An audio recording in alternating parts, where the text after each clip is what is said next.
Hello and welcome to this executive panel at the 2023 kickoff meeting for Vascular. My name is Nick West, and as you may know, I'm the Divisional Vice President of Global Medical Affairs and the Chief Medical Officer for the division.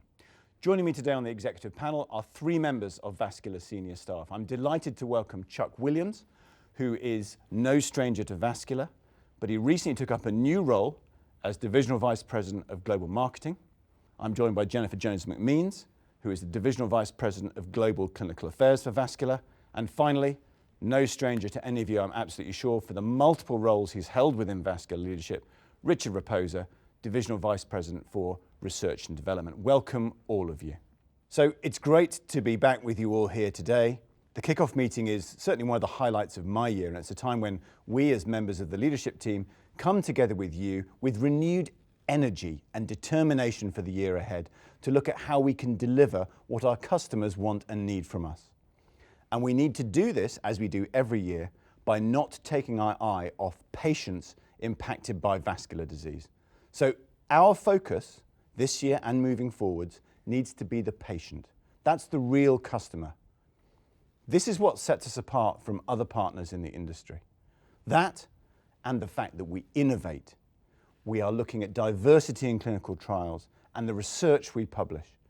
All of these things make Vascular a catalyst for change in the industry, but possibly more importantly, a growth driver for the business. So as we look to 2023 and ahead, we need to be committed to reimagining the opportunities for our business.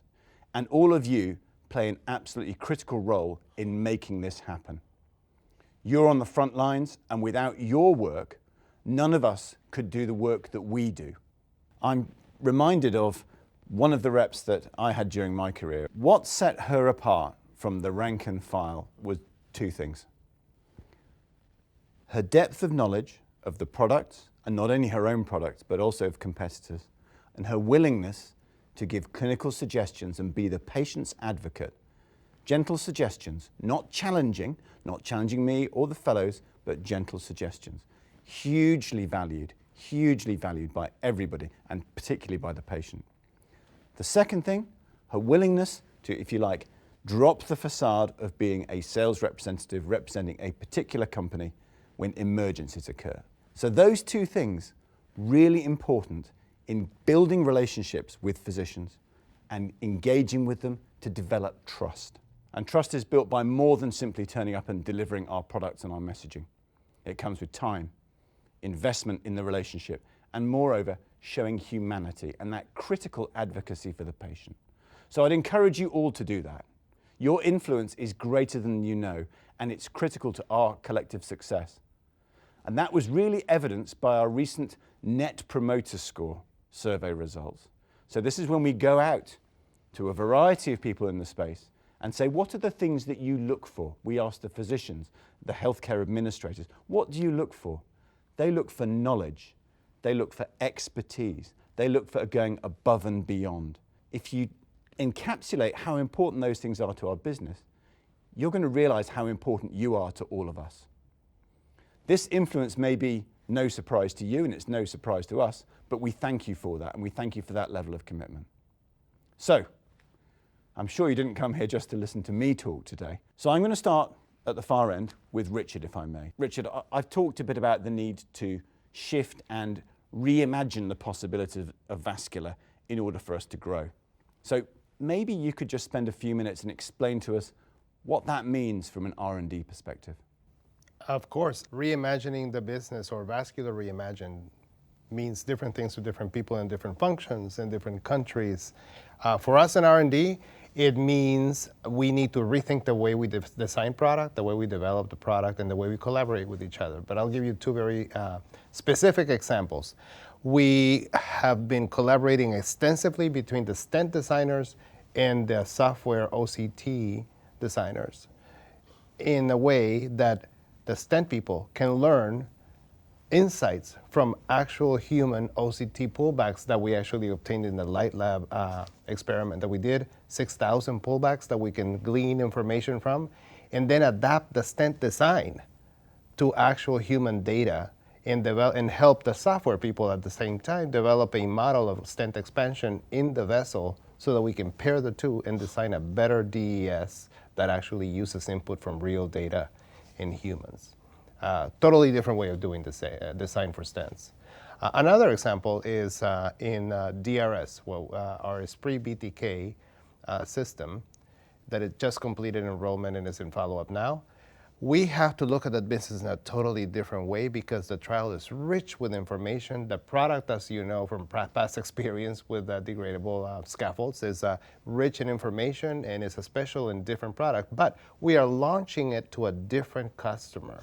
This time, this customer is not a long-time stenter. We have to reimagine the way we approach that whole launch with the information we have, with the product that we're offering, and the training that we will need to do.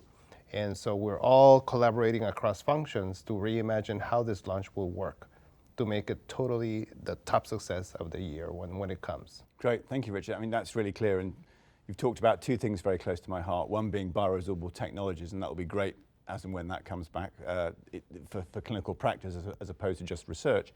And secondly, OCT, and I do want to give a brief plug. You've talked about the volume of data that we've got from the Light Lab initiative. Of course, this year is going to be notable for the much anticipated results of the Illumian 4 study. And although the results are going to be absolutely critical to the way that we look to increase OCT adoption, guideline endorsement, and so on, of course, you're going to get a lot more data from that study, which I hope will continue to fuel those efforts moving forward. Jen, you've been involved both in very closely with Life BTK and Illumian 4 in your role. But when we look at the priorities for 2023, can you share a bit about the work that you and your team have been doing and how that aligns with the whole division's priorities? Well, within Global Clinical Affairs, all of our clinical trials are 100% aligned with the priorities. And specifically, if we look at thrombectomy with JEDI, we're working on the JEDI registry, which is imperative because we do not have post-market data on the use of this device, and it's also going to be supportive of approvals outside the U.S. Also, we have JEDI PE, which is going to be a big one for us that we are working to start at the end of this year. But we also have OCT, imaging. We talked about the importance of imaging. And Illumian 4 is going to be our pivotal trial that the data should be coming out this year as well. And we will be able to use that data, pending a successful trial, to support the adoption of OCT usage. But when we look at our core coronary business, even though the trial is small, Spirit 48, it's extremely important because it is leading to the approval of our 48 millimeter Zion SkyPoint. We need that corner size. And we expect to present that data this year as well. With closure, we have specifically the per-closed multi-access, which is something we are awaiting for to support getting that approval for multi-access usage. And also, I think Richard will speak on this, looking ahead at small bore closure, a trial to support that. And last but not least, we have physiology, and we have the Fusion trial, which was the evaluation of virtual FFR, basically, versus FFR. And we hope that that data, which will be presented as well this year, will be supportive of next generation of Ultron at some point in time. So like I said, no gaps, 100% aligned. That's really good information, and I hope that everyone has heard that and digested it. You know, there's a lot of projects.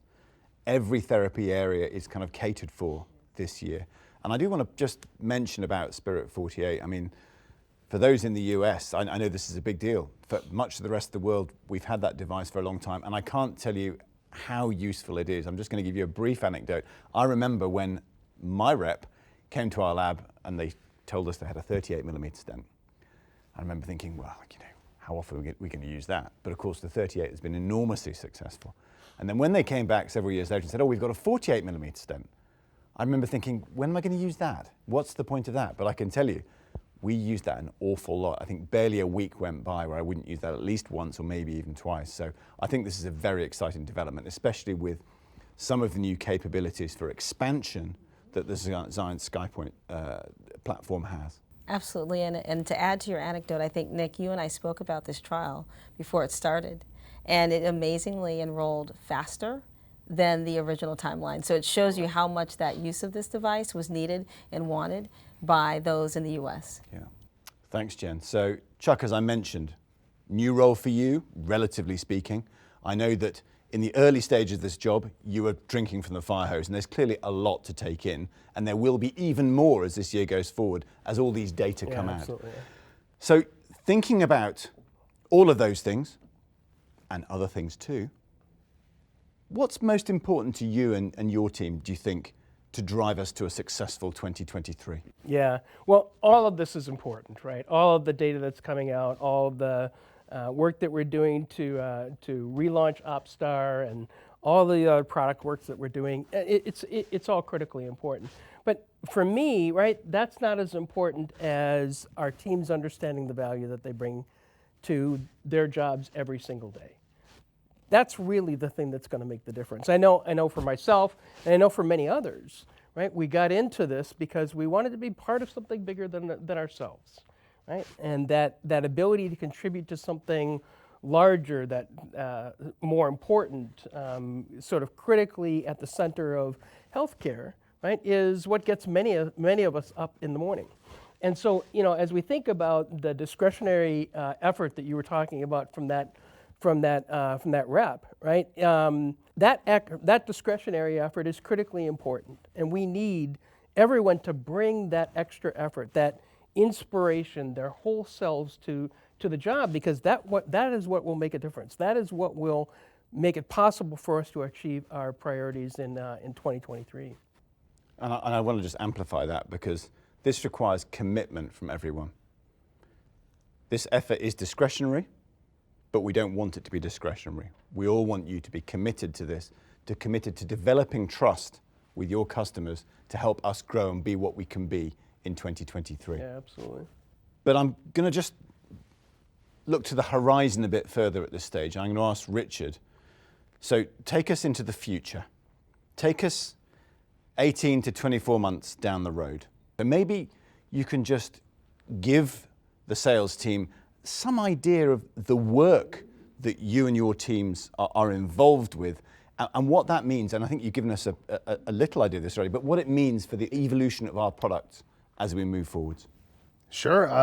For example, going back to a tangible thing, Ultron 2 software is nearing its completion and entering into a validation stage, but we are beginning to imagine or reimagine that platform not as a OCT instrument, but as a PCI platform. And what do I mean by that?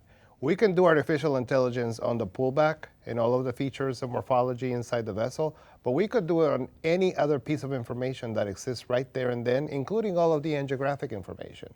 And so that machine can become a platform for doing the entire PCI. And there's a hint of that in Ultron 2, because we've used artificial intelligence to automate the way that the software finds the guide wire in the angiography. Imagine what else we could do with all of that angiography and bringing in physiology into that equation. A second example, we have a strong project on small vessel closure. We are it's a participation in that market that we need to amp up because we haven't in the past. We were still a good player, but we need to infuse with that area with new technology. We're working on a completely degradable implant for that will have a much more effective way of affecting hemostasis in the vessel for small holes. And all of the mechanisms are now being designed, almost finalized. The polymers for the degradants are in their final stages of design as well. And then we will be aiming at starting a trial soon, either in the next year or the year after, as soon as we have the ability to build in quantity and transfer to a manufacturing location. But we are making very good progress in reimagining how the best way could be of affecting hemostasis in small vessels. So a lot to take in there and lots of very exciting stuff on the horizon. And I would add that a lot of companies are talking about artificial intelligence. It's a phrase that's just kind of thrown out and bandied around. But I think we can be very proud that we can actually stand by the Ultron 1.0 platform that we have right now and say, really, we have a product that includes artificial intelligence. We're not just talking about it, we're actually doing it. And I think the idea of Ultron as a platform is a really exciting development. And you touched on physiology. And Jen, you mentioned, obviously fusion is coming, which is going to enable us to get VFR or physiology from the OCT pullback. And I think the other thing that we need to just mention, which hasn't been mentioned so far, is our collaboration with the Corriventis team to bring microvascular function testing with our pressure wire into labs all around the world and begin to make it standard of care for patients with difficult to manage symptoms or even non-obstructive coronary disease and persistent angina. So the future is very rosy. If we can get all of that onto one platform, that's going to be a massive growth driver for us, not perhaps this year, but looking forward. So exciting times ahead. So Chuck, let me ask you, we've talked about growth. Growth is very important for 2023. No question. We've talked about what you think you need to succeed, but success and being a growth driver are slightly different things. Yeah. How are we going to be a growth driver in 2023? Yeah, so we are participating in multiple billion-dollar markets today. And so there's tremendous opportunity for us as we think about the multiple areas that we participate in on the endovascular side. Right? Vessel closure has the possibility of being a billion-dollar franchise all by itself. We're new into thrombectomy with JEDI. We're coming with Ultron 2 at the end of the year. We've got Surveil that we're going to be launching. So I mean, there are multiple billion-dollar possibilities here as we think about in the markets that we're already in. The key is going to be putting the pieces together and being focused and making some very strategic choices about the kinds of things that we're going to do in order to not just bring these technologies to the market, but execute in the marketplace to both build new markets, but also to take share going forward. Two things that we're going to be doing in marketing in particular, right? We will be amping up our closed loop marketing. That's where we combine Salesforce with Marketo, and that makes it possible for us to be able to tailor messages to individuals who are interacting with us digitally, essentially paving the way for our sales reps and making it more easy to continue a conversation that maybe we either didn't start or that we haven't had a chance to move forward as quickly as possible. Beyond that, we'll also be doing more always-on digital marketing, and that always-on component is many years ago, we mostly focused on doing digital marketing around trade shows, right? Symposia, those kinds of things. Always On makes it possible for us to constantly be interacting with our customers and getting a better understanding of the kind of content that they really respond to, right? So that makes it possible for us to then mass customize to individual audiences that have very specific needs, right? It's very sophisticated. But many of people in the business world have been doing it for years and years, and we're starting to ramp up our efforts in those areas.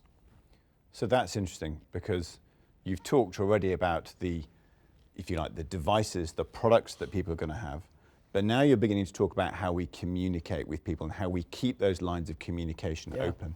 Yep. And I think a common theme that we have is about building trust and building relationships. And that's what the Salesforce are so pivotal to in our business. So, Jen, I'm going to ask you, we've spoken about the importance of relationships. Maybe it would be good just to hear how we as leadership feel that the relationship element is going to impact the bottom line. Oh, absolutely. I'll take global clinical affairs, for example.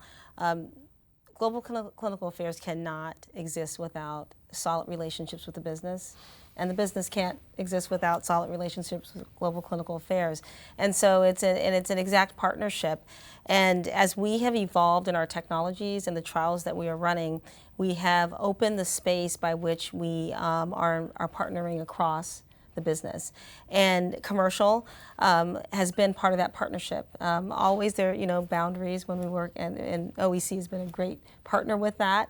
But I'll give you an example of how the commercial relationship was essential for the Life BTK trial during COVID. So during COVID, many countries we could not access, such as Australia and New Zealand. However, they were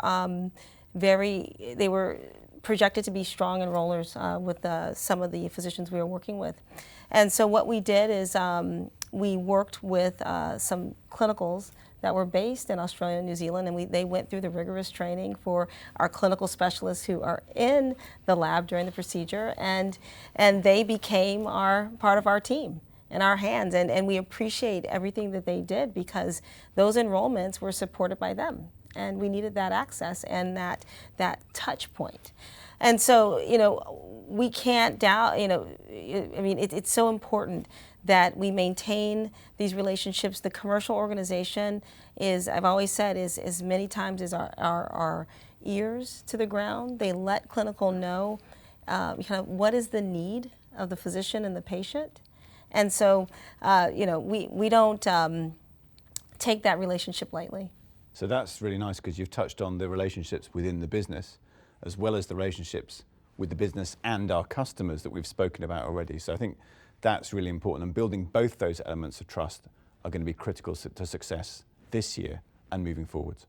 But as we bring this discussion to a close, maybe I can just ask each of you, as we move into 2023, and this year is critical, what would you like the team, the broader team, everyone here today listening, what would you like for them to keep top of mind? And Jen, I'm going to ask you, ladies first, we're going to ask you to go first. I do want the commercial organization to understand that we take data quality very seriously in our clinical trials. They will not be able to do the work and speak to the customer and demonstrate reliability without solid data. And so that's our commitment to the business. Also, when I think of Vascular Reimagined, our new technologies that we're conducting trials on, we have to evolve with how we do trials. And so that's our Vascular Reimagined. And we did that with Life PTK. We're going to be doing that with JEDI PE. And then it goes back to the relationships because we engage digital marketing, public affairs, other groups which help us understand how to best be with and meet with our physician, research staff, and the patients. Yeah, and I think I would echo exactly what you said for medical affairs. Same for us, cross-functional collaboration, critically important. Richard, what do you want the team to keep front of mind for 23? Well, I've been in this role for a little bit over a year and a half.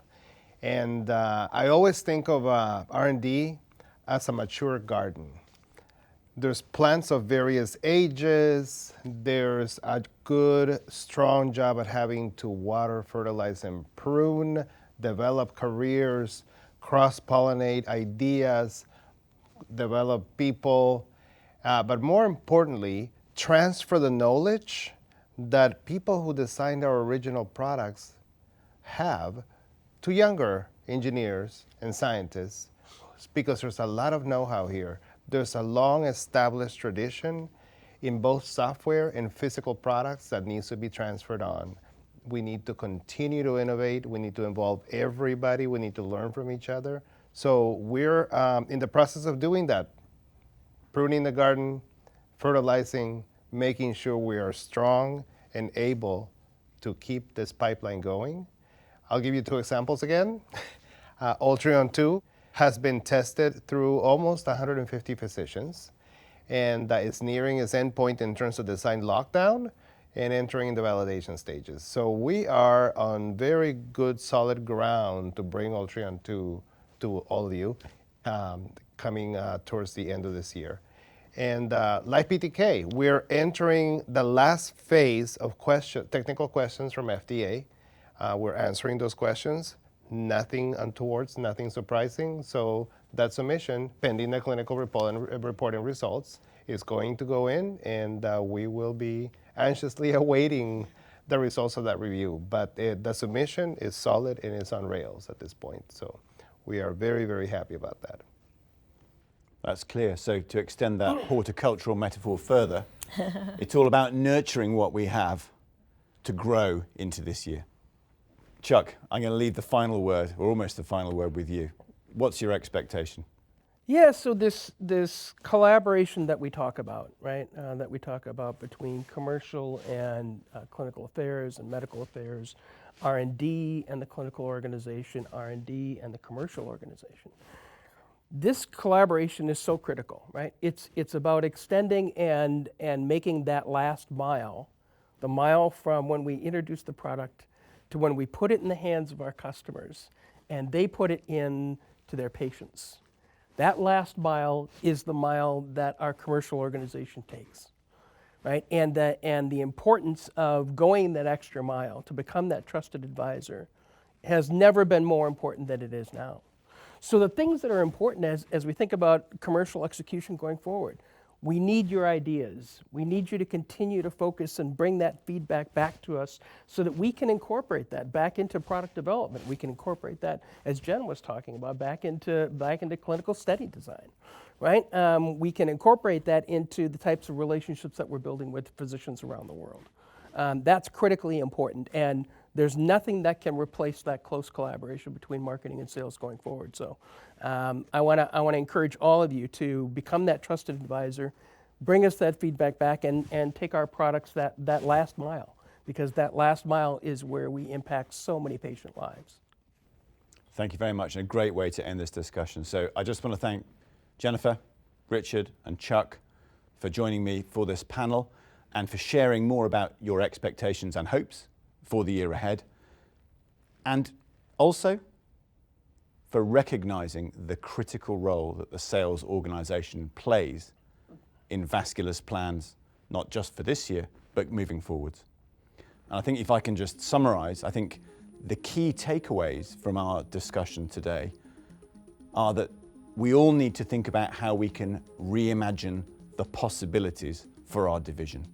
We need to look at what we do and see if there are ways that we can do it better, faster, cheaper, more efficiently, in a way that builds relationships. And I think the value of relationships is the second thing.